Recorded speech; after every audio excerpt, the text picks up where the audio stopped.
সরকারি বিশ্ববিদ্যালয়ের ছেলেমেয়েরা আন্দোলন সংগ্রামে ওভাবে যুক্ত ছিল না, কারণ তাদের কখনো প্রয়োজন হয়নি। লক্ষ্যটা হচ্ছে আমরা আসলে বিচার চাই, মানে শেখ হাসিনা তার সাঙ্গপাঙ্গ নিয়ে বা এই যে আইন শৃঙ্খলা বাহিনী যারা রয়েছে তাদেরকে নিয়ে যেভাবে বাংলাদেশের মানুষের উপর, বাংলাদেশের শিক্ষার্থীদের উপর যে অত্যাচার চালাচ্ছে, আমরা আসলে এটার বিচার চাই। 24-এর গণ অভ্যুত্থানে প্রতিটা মানুষের যুক্ত হওয়ার গল্পগুলো ভিন্ন আমি মনে করি।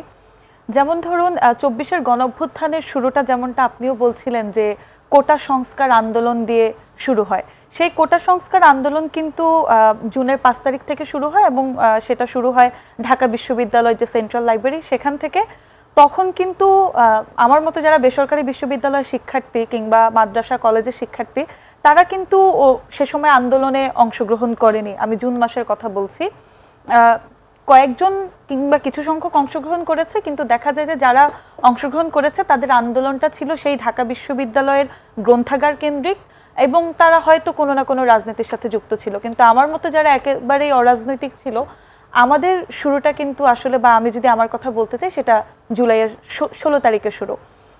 আপনাদের হয়তোবা মনে আছে যে 15ই জুলাই ঢাকা বিশ্ববিদ্যালয়ের শিক্ষার্থীরা যখন তাদের হলে, তাদের ক্যাম্পাসে আন্দোলন করছিল, সে সময় পুলিশ এবং যারা আইন শৃঙ্খলা বাহিনী রয়েছে তারা ঢাকা ইউনিভার্সিটির শিক্ষার্থীদের উপর হামলা করেছিল, মেয়েদেরকে রাস্তায় ফেলে মেরেছিল।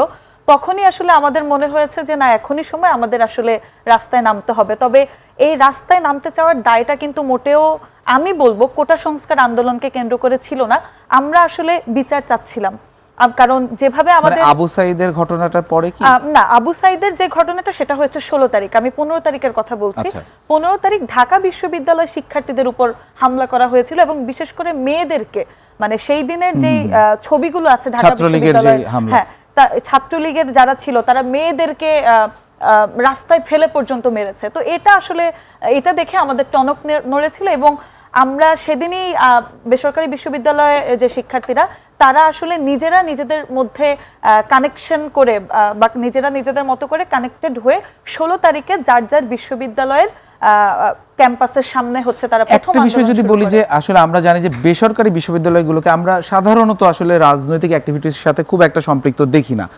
আন্দোলনের সাথে আসলে খুব যে বেশি সরকারি বিশ্ববিদ্যালয়গুলোতে আমরা যেভাবে দেখি যে কিছুক্ষণ পর পর বা কিছুদিন পর পরই আসলে বিভিন্ন রকমের আন্দোলন আমরা দেখি, বেসরকারি বিশ্ববিদ্যালয় এই ধরনের না থাকার পরও আপনি আসলে কিভাবে এই বিষয়টার সাথে যুক্ত হলেন, বা আপনাদের জন্য কতটা চ্যালেঞ্জিং ছিল এই বিষয়ের সাথে যুক্ত? দেখুন, একেবারে খোলাখুলিভাবে বলতে গেলে বেসরকারি বিশ্ববিদ্যালয়ের ছেলেমেয়েরা আন্দোলন সংগ্রামে ওভাবে যুক্ত ছিল না, কারণ তাদের কখনো প্রয়োজন হয়নি।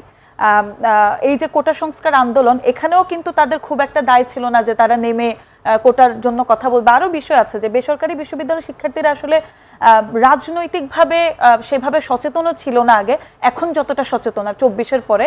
তো 24-এ যদি ফিরে যাই, সেক্ষেত্রে যেটা বলছিলাম যে 15 তারিখে যখন মেয়েদের উপর হামলা করা হয় এবং পাবলিক বিশ্ববিদ্যালয় ছেলে মেয়েদের উপর নির্বিচারে আসলে হামলা করা হয়, সে সময় কিন্তু বেসরকারি বিশ্ববিদ্যালয়, যেমন আমাদের ইউল্যাবের কথা যদি বলি, আমাদের শুরুটা কিভাবে, আমরা শুধুমাত্র ফেসবুকে লেখালেখি করছিলাম, মানে একেবারে যদি খোলাখুলিভাবে বলতে যাই, ফেসবুকের যে ইউল্যাব কেন্দ্রিক গ্রুপগুলো ছিল সেখানে আমরা লেখালেখি করি, এবং আমরা আসলে নিজেরা নিজেদেরকে খুঁজে নেই যে কারা কারা আসলে লেখালেখি করছে।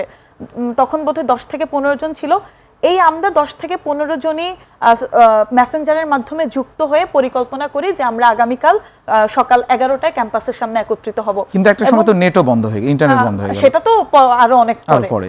তো 16 তারিখে যখন আমরা ক্যাম্পাসের সামনে দাঁড়াই, কিছুক্ষণের মধ্যেই আমাদের পার্শ্ববর্তী ক্যাম্পাস বাংলাদেশ ইউনিভার্সিটি থেকে শুরু করে ওই অঞ্চলের অন্যান্য যে স্কুল কলেজ মাদ্রাসা আছে, সে সকল শিক্ষার্থীরাও এসে আমাদের সাথে দাঁড়ায়। এবং 16 তারিখের পরে 17 তারিখে যখন ঢাকা বিশ্ববিদ্যালয়ের হলগুলো বন্ধ করে দেওয়ার একটা নির্দেশ আসে, সে সময়ে আমরা আসলে খুঁজে নেই যে কোন বিশ্ববিদ্যালয়ের কারা, বেসরকারি বিশ্ববিদ্যালয়ের কথা বলছি, কোন শিক্ষার্থীরা আসলে এই আন্দোলন নিয়ে সোচ্চার, কারা আসলে কথা বলছে। এবং এই খুঁজে নেওয়াটাও মোটামুটি বলা যায় সোশ্যাল মিডিয়া থেকেই। মানে সেই সময় আপনাদের লক্ষ্যটা কি ছিল, এই সংগঠিত হওয়ার মূল লক্ষ্যটা কি ছিল? আমাদের সে সময়ের লক্ষ্যটা, একদম 16 তারিখের কথা বা 18 তারিখের কথা যদি বলি, সে সময়ের লক্ষ্যটা হচ্ছে আমরা আসলে বিচার চাই। মানে শেখ হাসিনা তার সাঙ্গপাঙ্গ নিয়ে বা এই যে আইন শৃঙ্খলা বাহিনী যারা রয়েছে তাদেরকে নিয়ে যেভাবে বাংলাদেশের মানুষের উপর, বাংলাদেশের শিক্ষার্থীদের উপর যে অত্যাচার চালাচ্ছে, আমরা আসলে এটার বিচার চাই। এটাই আমাদের ওই সময়ের মূল লক্ষ্যটা ছিল।